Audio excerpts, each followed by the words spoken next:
जय हिंद दोस्तों, आपका स्वागत है आपके अपने परिवार राहुल बिंदर मैथ में। प्यारे साथियों, बहुत ही महत्वपूर्ण सूचना आप सभी के लिए है। जितने मेरे भाई यूपीएसआई की तैयारी कर रहे थे, सारे मेरे भाइयों के लिए आपको ये महत्वपूर्ण सूचना है। इस वीडियो को आपको एंड तक देखना है प्यारे साथियों। क्या है तो यूपीएसआई 2025 का ऑफिशियल नोटिफिकेशन आउट हो चुका है।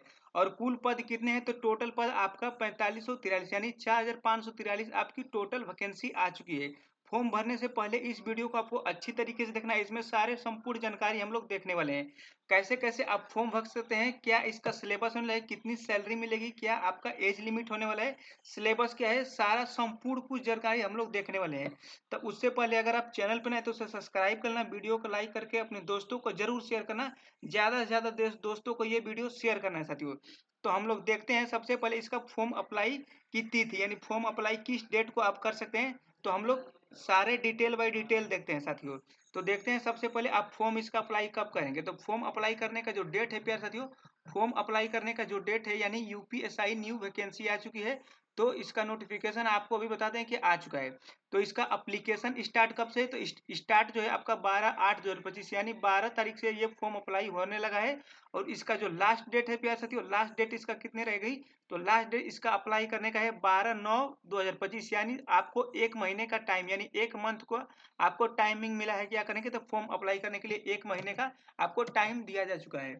तो इसमें आपको जो पे यानी अपनी जो पेमेंट फीस कब कर सकते हैं तो आप 13 तारीख तक अपनी अपनी पेमेंट फीस कर सकते हैं यानी अप्लाई कर सकते हैं। जिसका पेमेंट अगर फीस इशू होता है सबसे पहले क्या करना है साथियों कि आप जल्द से जल्द फॉर्म को अप्लाई कर देना है। ज्यादा इसमें टाइम आपको नहीं लेना है, फॉर्म को अप्लाई करना है। देखिए इसमें आपको जो बताया गया है कि जनरल ओबीसी ईडब्ल्यूएस यानी जनरल ओबीसी ईडब्ल्यूएस कैंडिडेट के लिए जो आपकी क्या होनी है तो पे यानी कितने पैसे लगने वाले तो 500 फॉर्म भरने का पैसे इसमें 500 लेगा।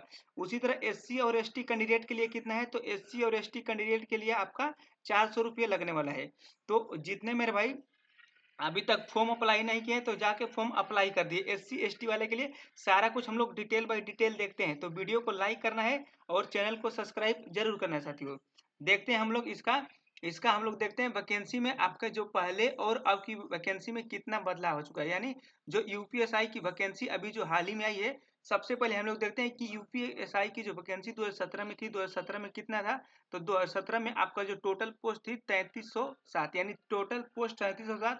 वही देखते हैं कि 2021 में तो 2021 में जो आपकी टोटल पोस्ट कितनी आई थी तो 2021 में जो टोटल पोस्ट आपकी आई थी 9534 यानी 9534 पोस्ट आई थी। और इस बार 2025 में कितनी पोस्टें आई हैं साथियों तो 2025 में जो पोस्ट आई है आपका 4543 यानी 4543 पोस्ट आपके 2025 में आए हैं। तो आपको डिफरेंट देखने को क्यों मिली, पहले कम थी उसके बाद ज्यादा थी, उसके बाद क्या है उसके बाद कम, ये आपका वैकेंसी आ चुकी है साथियों। तो देखना है सारे इसको हम लोग अच्छी तरह से डिटेल बाई डिटेल देखते हैं साथियों। उससे पहले देखिए सबसे पहले हम आपको एक चीज बता दें कि इसमें जो आपकी 4 तरह की वैकेंसी आई है यानी 4 तरीके से इसको आप 4 आपका इसमें पोस्ट दी गई है। यानी सबसे पहले वैकेंसी डिटेल देखते हैं। तो वैकेंसी डिटेल्स में क्या है, पहला है आपका पहला जो है कि उप निरीक्षक यानी उप निरीक्षक नागरिक पुलिस, इसको हम लोग बोलते हैं प्यार साथियों क्या तो ये थाने वाली पुलिस यानी थाने में जो पुलिस रहते हैं ये थाने वाली पुलिस है। थाने वाले पुलिस आपको याद है ये थाने वाला पुलिस है कौन सा है तो थाने वाला पुलिस कौन सा है तो उप निरीक्षक नागरिक पुलिस। इसमें मेल और फीमेल दोनों फॉर्म को अप्लाई कर सकते हैं। इसको बोला जाता है सब इंस्पेक्टर यानी सब इंस्पेक्टर एसआई। देखिए सबसे पहले हम लोग देखते हैं कि कैटेगरी यानी कैटेगरी यूआर के लिए जनरल के लिए कितनी पोस्ट निकली है। तो जनरल के लिए आपकी 1705, ओबीसी के लिए कितनी है तो 1143, यही ईडब्ल्यूएस के लिए कितनी है तो 422 है। और एससी कैंडिडेट के लिए कितना है तो 890, एसटी के लिए 82 यानी टोटल जो पोस्ट है आपका 4242 यानी 4242 आपका सबसे ज्यादा इसी में आपकी पोस्ट आई है यानी थाने वाले में। उसके बाद दूसरा देखते हैं पॉइंट कर सकते हैं, दूसरा जो आपका है प्लूटनम कमांडर यानी प्लूटनम कमांडर पीएससी, इसको बोलते हैं पीएससी। तो ये है प्लूटनम कमांडर पीएससी यानी इसमें केवल मेल भर सकते हैं यानी इसमें पुरुष ही फॉर्म को अप्लाई कर सकते हैं। तो इसमें आपका प्लूटनम कमांडर की जो इसको किसको बोला जाता है साथियों तो जो प्लूटनम कमांडर होते हैं यानी पीएसी, ये घूमने वाले पुलिस होते हैं, ये घूमने वाले पुलिस होते हैं पीएसी, ये जो होते हैं पीएसी घूमने वाले पुलिस इसको बोला जाता है साथियों। और इसकी जो टोटल पोस्ट निकली आपकी 135 पोस्ट आपकी आ चुकी है। ये आपकी कैटेगरी वाइज है, इसको आप लोग देख लेना है कि किस कैटेगरी में कितने कितने आपकी टोटल वैकेंसी निकली है। तो टोटल इसमें कितनी है, तो टोटल 135 पोस्ट इसका आ चुका है आपका। उसी तरह हम लोग देखते हैं साथियों की, उसी तरह हम लोग देखते हैं कि अगला जो है, अगला प्लूटनम कमांडर क्या है, तो ये देखिए ये क्या है आपका प्लूटनम, यानी सी जो ऑप्शन सी तीसरा जो है आपके प्लूटनम कमांडर उपनिरीक्षक विशेष सुरक्षा बल, यानी इसको एसएसएफ बोला जाता है। जैसे कि आप एसएससी जीडी में देखते हैं कि एसएसएफ की पोस्ट होती है, इसको कहा जाता है साथियों, ये मेट्रो या ट्रेन में रहती है। ये क्या होती है, तो ये मेट्रो में देखोगे, अक्सर मेट्रो में या ट्रेनों में आपको देखने को मिलती है, यानी इसको एसएसएफ भी बोला जाता है। तो ये जो इसकी जो टोटल वैकेंसी कितनी निकली, तो इसकी जो टोटल वैकेंसी आपकी 60 है। यानी जनरल के लिए कितनी है, तो जनरल के लिए 25, और सारे कुछ आपको देख लेना है। ये आपकी टोटल वैकेंसी कितनी निकली, तो 60 इसकी वैकेंसी आ चुकी है। उसी तरह देखते हैं कि पीएससी यानी फीमेल के लिए जो आपका डी ऑप्शन है क्या है, तो उप निरीक्षक यानी उप निरीक्षक पीसी पुलिस फीमेल, ये सिर्फ फीमेल ही भर सकती है। तो ये फीमेल के लिए कितनी वैकेंसी निकली है, तो फीमेल के लिए आपकी 106 वैकेंसी निकली है। आपको देख लेना है कौन से फॉर्म को अप्लाई कर रहे हैं। आपको मैंने सारा कुछ डिटेल बता दिया कि जो आपका कौन कौन से फॉर्म का कौन कौन से नाम। ये सिविल पुलिस लड़कियों के लिए निकला है, civil police female PC battalion. ये आप लड़कियां इसमें भी भर सकती है और लड़कियां जो आपको इसमें भी भर सकती है। किसमें, तो लड़कियां इस फॉर्म को भी भर सकती है, इसमें मेल और फीमेल दोनों लोग इसमें भर सकते हैं अप्लाई, यानी मेल और फीमेल इसमें दोनों अप्लाई कर सकते हैं साथियों। उसके बाद हम लोग इसका देखते हैं क्या है, तो इसका हम लोग देखते हैं सैलरी, यानी इसमें जो आपकी सैलरी मिलने वाली है, कितनी सैलरी मिलेगी साथियों। तो जो इसमें सैलरी का प्रोसेस होने वाला है, सैलरी का प्रोसेस सबसे पहले आपको सैलरी का प्रोसेस रहेगा कि ये पे लेवल 6 लेवल की वैकेंसी क्या है, तो 6 लेवल की वैकेंसी है। और इसमें बेसिक जो है, बेसिक सैलरी मिलेगी कितनी है, तो 45 यानी सॉरी 3500 पर मंथ आपको मिलने वाली है। ग्रेड पे कितने मिलेगी, तो ग्रेड आपको पे 4200 रुपये मिलने वाला है। और आपके जो टोटल सैलरी मिलने वाली है, जैसे जो टोटल आपकी सैलरी मिलेगी वो टोटल कितनी मिलेगी, तो जब आप अगर टोटल अप्रोक्स में बताएं तो 42,000 से 50,000 तक इसकी सैलरी मिलने वाली है। क्या है, तो 42,000 से 50,000 तक इसकी सैलरी मिलने वाली है। और ये मार्च महीने में इसमें लिखा गया कि मार्च महीने में ये क्या होगी, तो सैलरी डबल हो जाएगी। यानी क्या हो जाएगी, तो सैलरी डबल मिलने लगी। जैसे कि आपको मार्च महीने में हमेशा सैलरी डबल हो जाती है, ये भी आपको अच्छी तरीके से बताया गया है साथियों। उसके बाद हम लोग देखते हैं अगला, इसका एजिबिलिटी क्या है, तो एजिबिलिटी इसकी क्या होने वाली है। तो देखिए इसका जो एलिजिबिलिटी होने यानी शैक्षिक आत्रा, ये इसमें साफ साफ बताया है कि स्नातक उपाधि, यानी क्या है, तो स्नातक उपाधि यानी आपको बीए यानी ग्रेजुएशन कंप्लीट होना चाहिए। अगर आप कोई भी चीज से ग्रेजुएशन कंप्लीट कर चुके हैं, यानी ग्रेजुएशन आपका कंप्लीट है, तभी आप इस फॉर्म को अप्लाई कर सकते हैं। आपके पास बीएससी हो, बीए हो, कुछ भी हो, तो ये आप फॉर्म को अप्लाई कर सकते हैं। और इसमें बताया गया साथियों, एक पॉइंट आपको बताया कि अपेयरिंग यानी अपेयरिंग वाले छात्र इसको नहीं भर सकते। क्या है, तो अपेयरिंग वाले जो छात्र हैं इसको अप्लाई नहीं कर सकते। जिनका डिग्री जिसका डिग्री हो चुकी है अभी, वो नहीं भर सकते। यानी जिसका इसी महीने में या एक महीने पहले इसकी डिग्री आई है, तो इस फॉर्म को अप्लाई नहीं कर सकते। इसमें सीधा सीधा लिखा गया कि अपेयरिंग वाले नहीं पात्र हो सकते, यानी नहीं भर सकते हैं। केवल जो आपकी इससे क्या कहते हैं कि जो आपकी मतलब पहले ग्रेजुएशन हो चुकी है, वो आप फॉर्म को अप्लाई कर सकते हैं। और अगला देखते हैं प्यारे साथियों, इसमें एज लिमिट क्या होने वाली है। तो एज लिमिट में कितने कितने कितने की छूट मिली है, सारे कुछ डिटेल बाय डिटेल देखते हैं। तो एज लिमिट में क्या होने वाली साथियों, एज लिमिट में आपकी होने वाली है 1/7/2025 है। क्या है, तो 1/7/2025 से 21 वर्ष की आयु प्राप्त कर ली हो और 28 साल की आयु प्राप्त प्राप्त ना हो, यानी 28 साल की प्राप्त ना हो, यानी 21 वर्ष की आयु आपकी क्या है, तो होनी चाहिए। 21 वर्ष की आयु आपका होनी चाहिए। और इसमें देखते हैं कितने कितने वर्ष की छूट दी गई है, कितने कितने वर्ष की छूट दी गई है साथियों।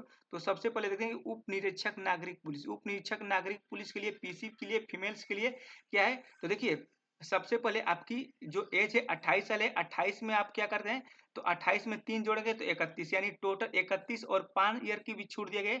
तो टोटल आपकी जो छूट होने वाली है कितने होने वाली, तो 36 साल की इसमें आपकी छूट होनी है। 36 साल तक आप रहेंगे तो इस फॉर्म को अप्लाई कर सकते हैं। कब से कब तक आपकी होनी चाहिए, देखिए 2/7/1994, 2/7/1994 और 1/7/2004 के बीच, यानी इसके आप अगर बीच हैं तो इस फॉर्म को अप्लाई कर सकते हैं। इसका इसी भी डेट को अगर आपने कर चुका है तो इस फॉर्म को अप्लाई कर सकते हैं साथियों। उसी तरह इसमें भी सेम कंडीशन दिया गया है साथियों कि इसमें भी यही सेम 1994 से 2004 के बीच अगर हैं तो आप सारे जनरल के लिए, एससी के लिए, एसटी के लिए, ओबीसी के लिए सारे के लिए कितनी उम्र होने वाली है? तो आप 36 साल का है तो भी इस फॉर्म 21 से 36 साल का आपको इसमें अच्छी एक मौका, सुनहरा मौका यानी छूट मिला गया है। तो आप इस फॉर्म को अप्लाई कर सकते हैं साथियों। उसके बाद हम लोग देखते हैं इसका जो आपका एग्जाम प्रोसेस होने वाला है क्या है? एग्जाम जो प्रोसेस होने वाला है इसका क्या रहने वाला है? तो एग्जाम प्रोसेस आपका होने वाला है, देखिए सबसे पहले आपकी ऑफलाइन लिखित परीक्षा होगी, क्या होगी? तो ऑफलाइन लिखित परीक्षा होने वाली है। दूसरा पॉइंट क्या रहेगा कि दस्तावेज सत्यापन यानी डीबी और शारीरिक मानक परीक्षण यानी पीएचडी। सबसे पहले तो आपकी परीक्षा होगी लिखित, उसके बाद आपका पीएचडी कराया जाएगा। उसके बाद तीसरा पॉइंट क्या रहेगा कि शारीरिक जता यानी पीईटी कराया जाएगा, पीईटी कराया जाएगा। उसके बाद आपका लास्ट में फाइनल मेरिट आ जाएगी, क्या आ जाएगी? तो फाइनल मेरिट आ जाएगी।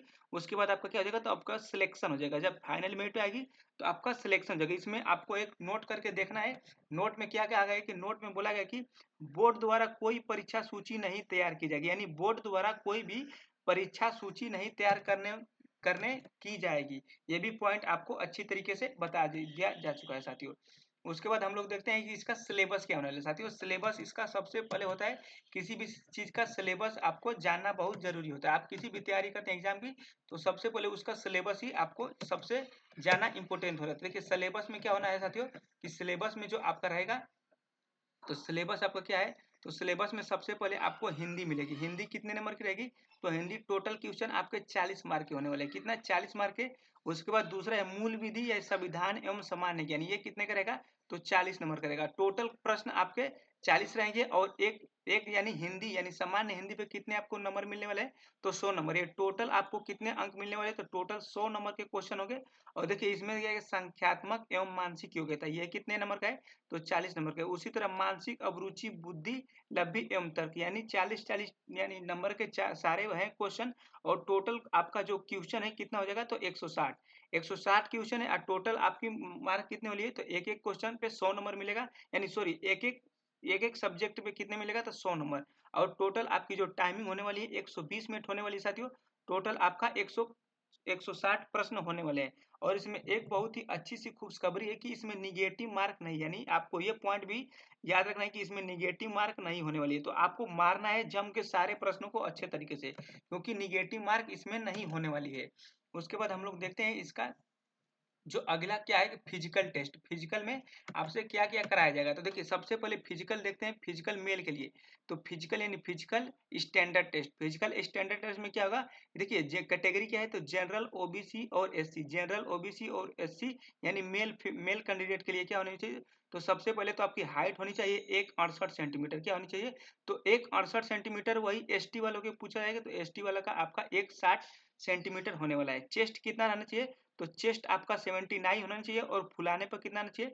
तो फुलाने पे 84 यानी 79 से 84 यानी 5 सेंटीमीटर आपको फुलाना है। क्या करना है? तो 5 सेंटीमीटर आपको फुलाना है। उसी तरह एसटी की बात करें तो 77 से 82 होने चाहिए। इसमें जो रनिंग पॉइंट है प्यारे साथियों, रनिंग का जो खेल है कितना है? तो 4.8 किलोमीटर 28 मिनट में आपको तय करनी है। यानी जो 8 किलो जो जो 8.8 किलोमीटर है कि इसमें कितना टाइमिंग दिया गया है आपको? तो टाइमिंग अच्छी खासी दी गई है, यानी 28 मिनट आपको टाइमिंग दिया गया है।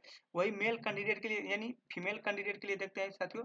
तो फीमेल कैंडिडेट के लिए क्या होने वाला है? तो फीमेल कैंडिडेट का ये रहेगा कि देखिए जो फीमेल कैंडिडेट की जो हाइट होने वाली है 152 सेंटीमीटर होने वाली। वही एसटी की बात करें तो एसटी का आपका 147 सेंटीमीटर होने वाली। और इसमें आपका चेस्ट नहीं होगा, इसमें केवल आपका क्या रहेगा? तो इसमें आपका वेट देखा जाएगा। कितना? तो वेट देखा जाएगा, यानी वेट कितना है? तो 40 केजी का वेट होना चाहिए। दोनों के लिए 40 केजी का वेट आपको होना चाहिए। इसमें जो रनिंग पॉइंट है, रनिंग पॉइंट कितना है? तो रनिंग पॉइंट आपका 2.4 किलोमीटर यानी 16 मिनट में आपको तय करना है। यानी 2.4 किलोमीटर 16 मिनट में आपको तय करना है। ये आपका फीमेल कैंडिडेट के लिए है। सारे बहनें इसको अच्छी तरीके से देख लें। उसके बाद हम लोग का इसका अगला पॉइंट देखते हैं, जाति। मेन सबसे जो आपकी जो जो इम्पोर्टेंट पॉइंट है क्या है? तो आपकी जाति आय प्रमाण पत्र, यानी जाति आय प्रमाण पत्र सबसे ज्यादा मोस्ट इम्पोर्टेंट यही होने वाला है। देखिए जो प्रमाण पत्र जारी करने की तिथि है क्या है? तो तिथि है। और उसके बाद प्रमाण पत्र जारी होने की अवधि, यानी कब से कब तक आपकी अगर सर्टिफिकेट है तो इस फॉर्म को अप्लाई कर सकते हैं। सबसे पहले तो एससी और एसटी में क्या कहेगा? सक्षम अधिकारी के द्वारा अंतिम तिथि तक आवश्यक निर्गत होना चाहिए। यानी जो ये पॉइंट है इससे पहले आप अगर आपके पास क्या है तो ओबीसी यानी एससी एसटी का सर्टिफिकेट है तो ये फॉर्म को अप्लाई कर सकता है। इससे इससे बाद का नहीं होना चाहिए, यानी 2025 यानी 11/9/25 के बाद का अगर होगा तो नहीं कर सकते। इससे पहले इसी दोनों का है तो आप इस फॉर्म को अप्लाई कर सकते हैं। ओबीसी में आपका क्या कहा गया है, ओबीसी में यह पॉइंट दे दी गई साथियों की सक्षम अधिकारी द्वारा वित्तीय 2025 और 26 का प्रमाण पत्र होना आवश्यक है। यानी प्रश्न इसमें बोला गया कि 1/4/2025 यानी 1/4/2025 और 11/9/25 यानी इसके बीच का होना चाहिए। 1/4/25 और 11/9/25 यानी अप्रैल अप्रैल से होना चाहिए, यानी अप्रैल से सितंबर के बीच होगा तभी आप इस फॉर्म को अप्लाई कर सकते हैं, नहीं तो आपका फॉर्म रिजेक्ट हो जाएगा। तो मेरे भाई जितने अगर आप अभी ने क्या कहते हैं ओबीसी का सर्टिफिकेट नहीं बनवाया तो जाके जरूर अपने दुकान पे अभी आज इसी के बाद अप्लाई कर यानी दे दीजिए बनवाने के लिए, तभी आप इस फॉर्म को भर सकते हैं। यानी ईडब्ल्यूएस के लिए भी सेम कंडीशन कहा गया है कि अगर जिन्होंने मेरे भाई अभी तक ओबीसी का कास्ट सर्टिफिकेट नहीं बनाया तो जाके आप अप्लाई कर दीजिए, यानी दुकान पे आप दे दीजिए, साइबर के पास जाके जरूर दीजिए। मूल निवास प्रमाण पत्र क्या होने वाले थे, सक्षम अधिकारी के द्वारा अंतिम तिथि तक आवश्यक निर्गत होना चाहिए। यानी जो ये पॉइंट कहा गया कि ये अंतिम तिथि तक आपका मूल निवास यानी 11/9 यानी सितंबर 2025 तक होने वाला है साथियों। उसी तरह हम लोग देखते हैं इसका पूरा डिटेल बाय डिटेल देखने वाले हैं साथियों। देखते हैं कि इसमें जो आपकी जो आपकी क्या होने वाली है साथियों, तो इसमें आपकी अभी हम लोग देखेंगे कि इसमें आपका कितना इसमें देखिए हक एक पॉइंट आपको ये लास्ट पॉइंट में यह बताया गया है कि हस्ताक्षर यानी फॉर्म भरने से पहले आप क्या क्या कर सकते हैं। देखिए फॉर्म आवेदन यानी आवेदक पत्र में अभ्यर्थियों को अपना हस्ताक्षर स्कैन कर अपलोड करना है, यानी हस्ताक्षर को आपको अच्छे तरीके से क्या करना है, तो सारी बातों को ध्यान रखना है। देखिए आवेदक को सफेद कागज पर काले स्याही वाले पेन से यानी काले यानी ब्लू और नीला दोनों पेन से आप इस क्या कहते हैं तो कागज पे स्याही वाले पेन से यानी हस्ताक्षर कर सकते हैं। यानी इसका जो रहेगा 50 mm से 20 mm आकार बॉक्स के अंदर आपको हस्ताक्षर करना है। तो ज्यादा मेरे भाई रेड और ग्रीन पेन का इस्तेमाल मत करिएगा, सिर्फ आपको ब्लू और ब्लैक पेन का इस्तेमाल करना है। उसके बाद आपको पॉइंट पता है कि हस्ताक्षर रनिंग लेटर्स में होनी चाहिए या ब्लॉक लेटर्स में नहीं होनी चाहिए, आपको रनिंग लेटर में करना है हमेशा, यानी पहले कैपिटल उसके बाद स्मॉल, यानी अच्छे तरीके से आपको सिग्नेचर करना है। उसके बाद कहा है कि हस्ताक्षर की छवि जी यानी जेपीजी यानी फॉर्मेट में होनी चाहिए, अच्छे तरीके से आपकी सिग्नेचर होनी चाहिए। हस्ताक्षर की साइज मैंने आपको बता दिया, ये सब है, आपको पॉइंटों को देख लेना है अच्छे तरीके से। तो जितने आपको डाउट है आप कमेंट बॉक्स में करिए, लेकिन जितने मेरे भाई इसमें बताया जा चुका है नोटिफिकेशन में जितना कुछ आपको बताया चुका है मैंने सारा आपको बता चुका हूँ, क्लियर हो गया होगा मेरे भाई। तो अभी तक कितने भी मेरे भाई कास्ट सर्टिफिकेट नहीं बनवाए तो जाके जल्द कास्ट सर्टिफिकेट बनवा दीजिए दुकान पे जाके, और सारे डिटेल को अपने अपने क्या कहते हैं तो दिमाग में घुसा लीजिए, क्योंकि यही आपका सिलेक्शन प्रोसेस होने वाला है। तो यही आपकी टॉपिक होने वाली, जैसे जैसे बताया गया वही सारे ऐसे ही आपको फॉर्म भरने से पहले एक अपने दोस्तों को भी जरूर शेयर कर देना, तो अपने साथियों को शेयर करना, और वीडियो आपको अच्छी लगी तो इसे लाइक करना, शेयर करना और चैनल को सब्सक्राइब जरूर करना है साथियों। तो मिलते हैं नेक्स्ट वीडियो में। जय हिंद, जय भारत।